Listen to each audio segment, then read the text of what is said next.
30 ساڵ لەمەوبەر لە ڕۆژی دەیسەی ساڵی 1991 ئەو کاتەی زوڵمی بەعز گەیشت بووە لووتکە، هاوڵاتیانی سۆران و باڵەکایەتی و ڕەواندۆز هاوشانی ناوچەکانی تری کوردستان دژی زوڵم و ستەمی حیزبی بەعز ڕاپەڕین و پەتی زوڵمی سەدام و دارودەستەکەیان لە ئەستووریدا پساند. هاوڵاتیانی سۆران دەڵێن ئێمە ڕاپەڕینمان بۆ خۆشگوزەرانی کرد، نەوەک لەسەر حسابی هاوڵاتیان چەند کەسێک و بنەماڵەیەک ببنە ملیاردێر و هاوڵاتیانیش بە کوڵەمەرجی بژین.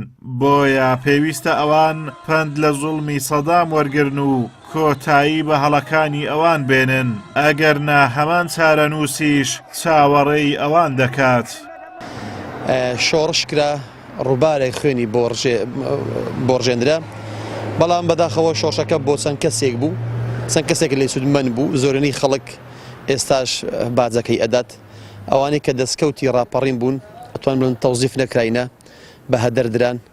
زۆرینەی خەڵک لە ژیانێکی کوڵەمەرجی ئەژیت کە شایستەی ئەو خەڵکە نییە کە دەبووە زیاتری لۆکرابایە، بەڵکو شۆڕش لۆ چەند کەسێک بوو، لۆ چەند ماڵێک بوو کە فعلەن ئەوان لێ سودمەند بوون، دەستکەوتی خۆشیان بینی.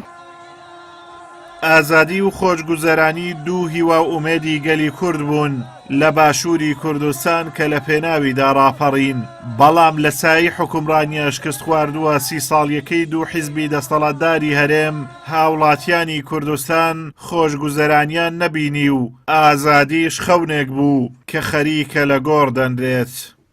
دەستکەوتەکان تا شوێنە و ڕێژیان لە بۆ دابدرێ بەداخەوە، یعنی لەقەدر ئەو هەموو قوربانی دان و ئەو هەموو تەزعی پێشمەرگە و میلەتە شۆڕژێڕە نیشتیمان پەروەرە، بەداخەوە لە سای مەسئولە بەرپرس و نابەرپرسەکانمان زۆر کەمهاتینەتە دی. خەڵک ئینتیزاری ئەوەی هەبوو کە لە نەخۆشیەوە بەرەو خۆشیێ بێ، بەڵام بەداخەوە کە تەماشا ئەەکەی پاس 30 ساڵ هیچ شتێک نهاتوە دیری، پاس 30 ساڵ هیچ شتێک نەگۆڕاوە، پاس 30 ساڵ هەموو شتێک وەکو خۆیەتی، پاس 30 ساڵ ژیانی خەڵکی ئەگەر برین لە جیاتی ئەوەی باش بێتن ژیانی خەڵکی بە کۆڵەمەر خەراتر بووە.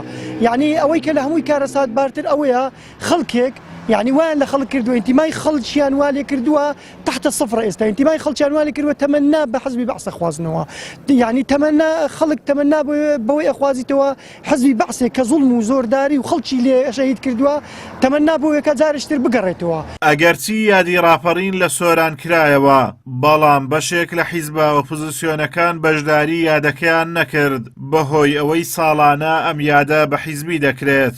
لە ڕاپەڕینی بەهاری ساڵی 1991 پێشمەرگەکانی ڕابوونی ئیسلامی کوردستان لە ناوچەکە دەورێکی باڵایان هەبوو، وەک یەکەمین هێزی کوردیش لە ناحیەی خەلیفان شەڕیان دژی حیزبی بەعس ڕاگەیاند و دوای ئازادکردنی خەلیفان بەرەو سۆران و باڵەکایەتی بەڕێکەوتن و بە برینداربوونی پێشمەرگەیەکی ڕابوونی ئیسلامی دەڤەری سۆران ئازاد کرا.